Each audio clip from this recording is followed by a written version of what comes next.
நம்ம தினசரி வாழ்க்கையில ஒரு நாளைக்கு வந்து பல தடவை வந்து நம்ம இதை சந்திச்சுட்டு வரோம். என்ன அப்படின்னா, இன்னைக்கு காலகட்டத்துல நம்ம சாப்பிடுற உணவுக்கும் நமக்கு இருக்க பசிக்கும் அதற்குரிய வந்து ஒரு ரிலேஷன்ஷிப், பசிக்கும் உணவுக்கும் வந்து உண்மையாலுமே வந்து நல்ல தொடர்புல இருக்கா, நல்ல ரிலேஷன்ஷிப்ல இருக்காங்களா அப்படிங்கறத வந்து இந்த கேள்வியை வந்து உங்க மனசுக்குள்ள கேட்டுக்கோங்க. இதுக்கு நீங்க என்ன ஆன்சர் சொல்றீங்களோ அதை மைண்ட்ல வச்சுக்கோங்க.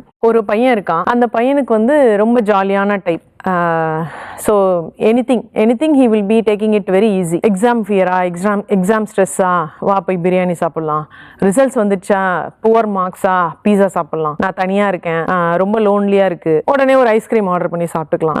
வீட்டில் ஏதாவது பிரச்சனை, திட்டாங்க அப்படின்னா உடனே தனியா போய் சாப்பிடுறது. ஸோ இப்போ எதுக்கு எடுத்தாலும் இவர் வந்து என்ன ஆயிட்டாருன்னா, அந்த சாப்பாடை தேடி தேடி போக ஆரம்பிச்சிட்டாரு. இந்த சாப்பாடுங்கிறது வந்து இவருடைய இமோஷனை புரிஞ்சுக்கிற ஒரு பக்குவப்பட்ட ஒரு மனிதராவோ ஒரு பொருளாவோ ஒரு ஃப்ரெண்டாவோ வந்து எடுத்துக்கிட்டாரு. ஏன்னா அந்த சாப்பாடு வந்து அவருக்கு வந்து ரொம்ப கம்ஃபர்ட்டை கொடுக்குது. ஸோ இந்த கேட்டகரி வந்து ஒரு பக்கம். இன்னொரு பக்கம் சாப்பாடு, அது கொடுக்க போற வெயிட், என்னுடைய பிசிக்கு, என்னுடைய ஷேப், என்னோட ஸ்ட்ரக்சர், என்னோட வெயிட், இதெல்லாம் எனக்கு ரொம்ப முக்கியம். அதனால நான் வந்து பசிச்சாலும் சாப்பிட மாட்டேன். நான் வந்து எனக்கு வந்து பயங்கர கண்ட்ரோல், எனக்கு கண்ட்ரோல் ரொம்ப ஜாஸ்தி. நான் வந்து எனக்கு ரொம்ப ஸ்வீட் கிரேவிங்காக இருந்தால் கூட நான் சாப்பிட மாட்டேன். நான் சாப்பிட்டுட்டேன்னா அது என்னோட ஃபெயிலியர், சாப்பிட்லன்னா அதுதான் என்னோட சக்ஸஸ்.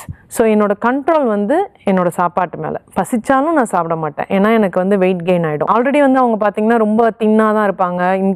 இன்ஃபேக்ட் நிறைய பேர் வந்து அண்டர் வெயிட்டில் இருப்பாங்க. அவங்களுக்கு வந்து நான் சாப்பிட்டேன்னா வெயிட் ஏறிடணும் அப்படின்னு ஒரு பயம் இருக்கும். இது வந்து இன்னொரு ரகம். மூணாவதாக ஒருத்தவங்க இருக்காங்க. அவங்க வந்து பார்த்தீங்கன்னா எந்த கண்ட்ரோலும் கிடையாது, நல்லா சாப்பிடுவாங்க, என்ன கொடுத்தாலும் சாப்பிடுவாங்க, எவ்வளோ வேணா சாப்பிடுவாங்க. இதுலேயே வந்து இன்னொரு வகையில் இருக்கவங்க என்ன பண்ணுவாங்கன்னா, நான் அளவாக தான் சாப்பிடுவேன், ஒருவேளை என்னைக்காவது ஒரு நாள் மீறி நான் வந்து அதிகமாக சாப்பிட்டுட்டேன் அப்படின்னா நான் வந்து அதுக்கு தகுந்த மாதிரி நிறைய ஒர்க் அவுட் பண்ணுவேன், ஜிம்முக்கு போவேன், எக்ஸசைஸ் பண்ணுவேன், 2 நாள் ஃபாஸ்டிங் இருப்பேன், இன்னும் என்னெல்லாம் லாக்ஸேட்டிவ்ஸ் எல்லாம் யூஸ் பண்ணுவேன். இந்த மாதிரி எல்லாம் வந்து இன்ஃபேக்ட் அவங்க வந்து இன்னும் ஒரு கட்டம் மேலே போய் கம்பல்சிவா வந்து அவங்க வந்து வாமிட் பண்ணுவாங்க. they will try to puke out. So இந்த மாதிரி எல்லாம் வெரைட்டியா இருக்காங்கல்ல.